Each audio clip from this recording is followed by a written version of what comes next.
লাবণী, ঘটনাস্থলের এখন কি অবস্থা দেখছেন?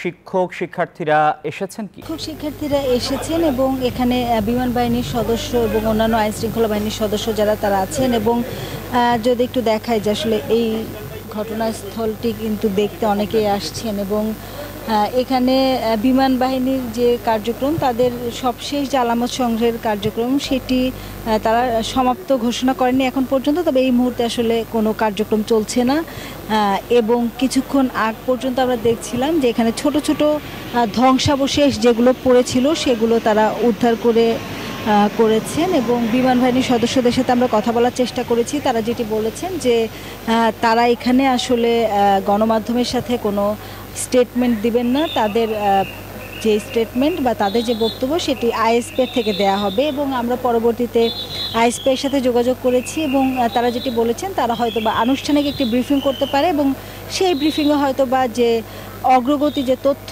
সেটি হয়তো বা জানানো যাবে। তবে একটি বিষয় বলে প্রাথমিকভাবে যেটি তারা জানিয়েছেন যে এটিতে আসলে তদন্ত সাপেক্ষ বিষয় এবং এত দ্রুত সময়ের মধ্যে কারণ উদ্ঘাটন বা অন্যান্য যে বিষয়গুলো সেগুলো জানা সম্ভব নয়। তারপরও যে অগ্রগতি যে অংশটি আছে হয়তো বা আমরা পরবর্তীতে জানলে জানাতে পারবো এবং যদি এখনও দেখায় ক্যামেরার চোখে যেটি আসলে একটি যেহেতু একটি যুদ্ধ বিমান এবং প্রশিক্ষণ যুদ্ধ বিমান ছিল যার কারণে এটি বিস্ফোরণ হয় বিকট শব্দে এবং আগুন ধরে যায়, যার ভয়াবহতা এই শ্রেণীকক্ষের বাইরে ভেতরে সব জায়গাতেই আছে এবং সেই আগুনের যে ভয়াবহতা যারা তখন এখানে ছিলেন তাদের সাথে আমরা কথা বলেছি।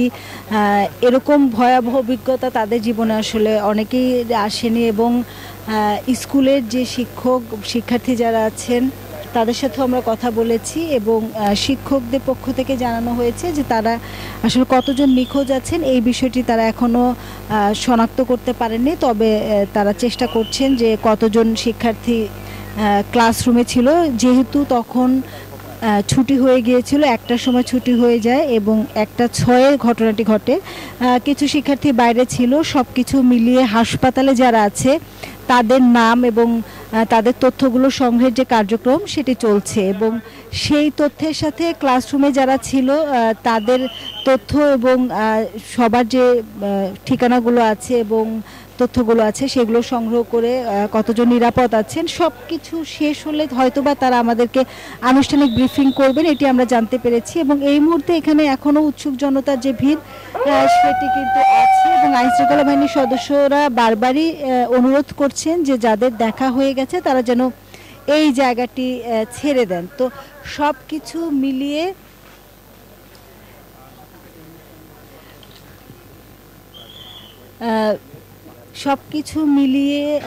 এখানকার যে পরিবেশ সেটি আসলে হৃদয় বিদারক পরিবেশ এবং আসিফ টিপু আমাদের আরেকজন সহকর্মী আছেন বরিশালে, তার কাছে যাব এবং সেখানে সম্ভবত সেখানে একটি জানাজার ঘটনা জানাজা হচ্ছে, তো সেই জায়গাটিতে আসলে সবশেষ কী তথ্য বা কার জানাজা হচ্ছে এটি আমরা জানার চেষ্টা করব। মিরর, আপনি তো আছেন, আসলে কার জানাজা হচ্ছে যদি তথ্যটি একটু জানান এবং সেখানে এই মুহূর্তে কি অবস্থা? সামিউলের যে মৃত্যুর ঘটনা আপনি শোনাচ্ছিলেন, এমন অনেক সামিউল কিন্তু মৃত্যুবরণ করেছে এবং যে হৃদয় বিদারক দৃশ্য সারা দেশ সহ বিশ্ববাসী অবলোকন করেছে।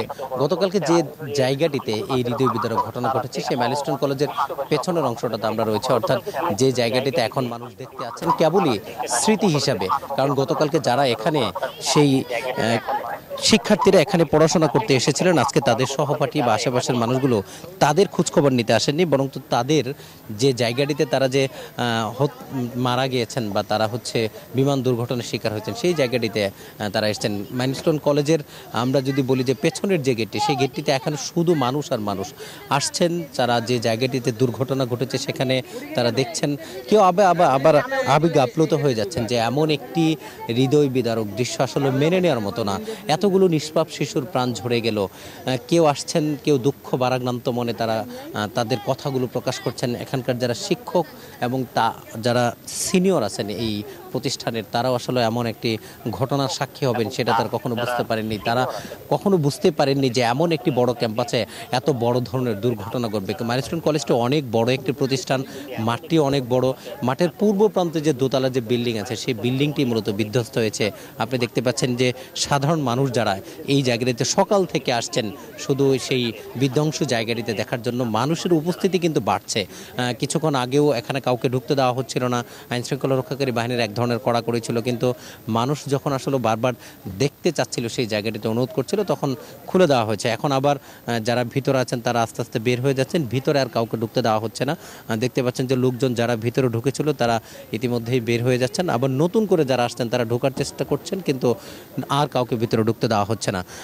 বিমানের যে বিল্ডিংটিতে মূলত বিমান আছড়ে পড়েছে এটি বিল্ডিংয়ের পেছনের অংশ। আপনি দেখতে পাচ্ছেন যে গ্লাসগুলো ভাঙা এবং বিভিন্ন জায়গায় আমরা গ্লাসের ছড়িয়ে ছিটিয়ে অংশ দেখতে পাচ্ছি। পেছনের যে অংশটা, যে জায়গাটিতে আমি যদি আপনাকে পেছনের অংশটুকু দেখানোর চেষ্টা করি, যে জায়গাটিতে মানে এক ধরনের মানে ছেদ হয়ে গেছে পুরো বিল্ডিংটি, পেছনের অংশটুকু ইট সরে গিয়ে যেখানে ধোঁয়া ছড়িয়েছে, এখনও কিন্তু বাতাসে সে ফুয়েলের দুর্গন্ধ পাচ্ছি আমরা।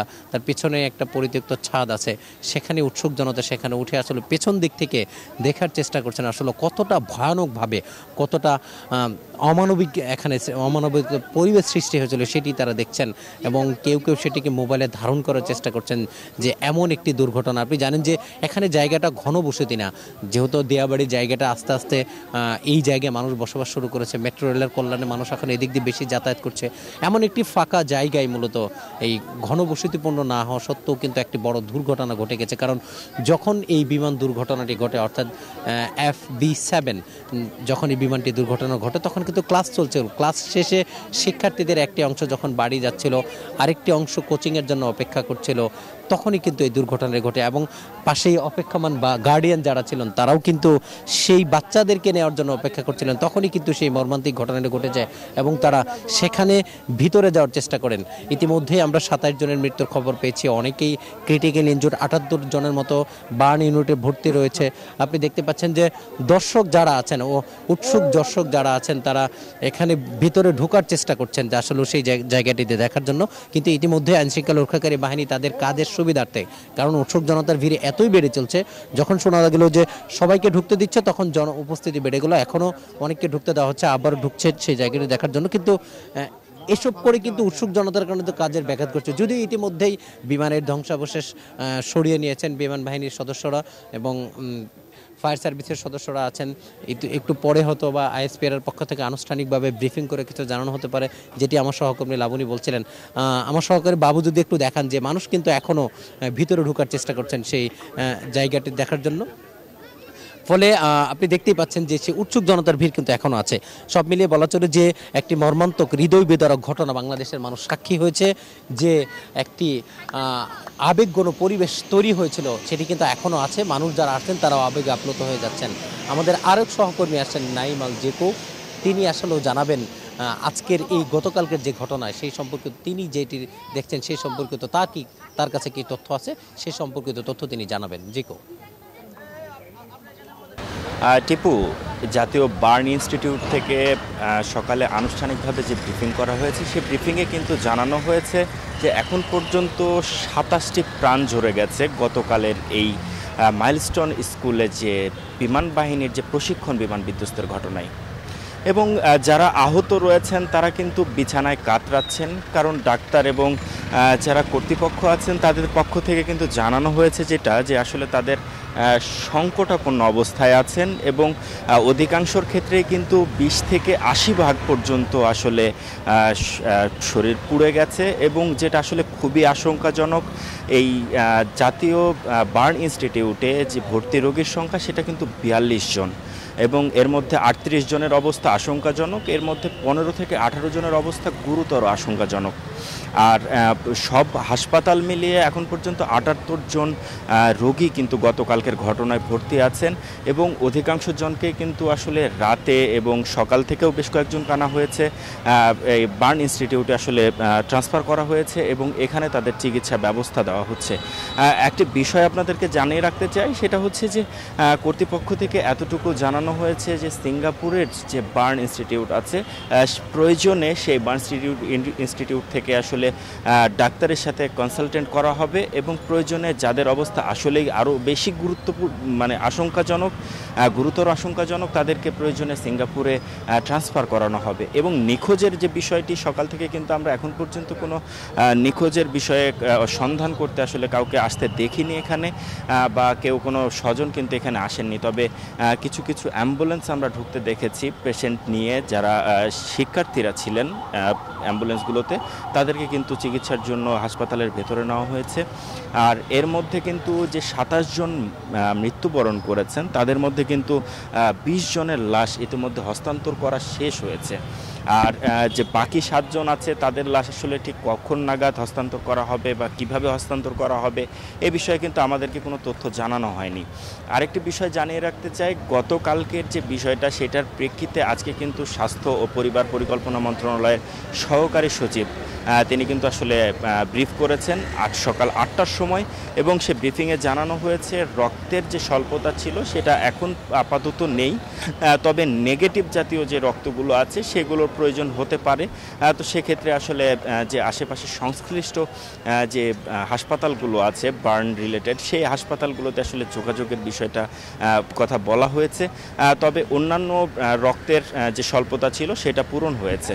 আর আরেকটি বিষয় সেটা হচ্ছে এখানে যে রোগীরা যারা আছেন, আহত শিশু বা যারা আছেন, তাদের চিকিৎসার ক্ষেত্রে কিন্তু সব রকম বন্দোবস্ত কিন্তু রেখেছেন হাসপাতাল কর্তৃপক্ষ, এবং কোনো রকমের যেন কোনো ত্রুটি না থাকে সেটা কিন্তু লক্ষ্য করা হচ্ছে, এবং বিভিন্ন রকমভাবে সরকারি তৎপরতা কিন্তু এখানে দেখা হচ্ছে। আর এখানে প্রশাসনের তৎপরতা যেটা দেখেছি সেটা হচ্ছে সকাল থেকেই কিন্তু গতকালের পর থেকে কিন্তু সকাল থেকে আরও বেশি সেনাবাহিনী, পুলিশ, র্যাব, আনসার সদস্যরা তারা কিন্তু আসলে এখানে উপস্থিত হয়েছেন, এবং কিছু আসলে বাইরের লোকজনকে বা কাউকে মিডিয়ার লোককেও কিন্তু আসলে ভেতরে প্রবেশ করতে দেওয়া হয়নি।